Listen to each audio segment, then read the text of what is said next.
ВМРО ДПМН денеска го повика партиското раководство на СДСМ, кое во рамки на работното лето е во Крушево, да им објасни на крушевчани како успеале да ги доведат до работна екзистенција, бидејќи токму во нивно време се урнисало целокупното крушевско стопанство. СДСМ и Бранко Црвенковски, како ќе им погледнат во очи на вработените во крушевската стаклара, која што прва настрада од неговата трансформација, а потоа следа и текстилниот комбинат Илинденка со над 300 вработени, Жито Крушево и Крушевската златара со над 80 вработени.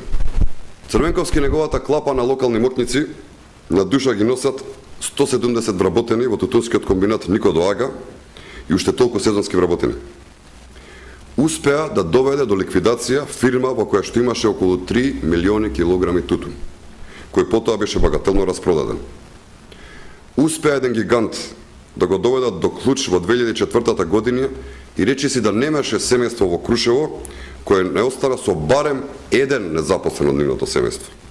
Од оваа фирма, а само 2 години претходно, истиот е Бранко Црвенковски, ветуваше дека ќе вработува по еден човек од секој семејство. Партискиот портпарол оцени дека Црвенковски и СДСМ се должни да се извинат пред граѓаните на Крушево затоа што ја уништиле перспективата на градот.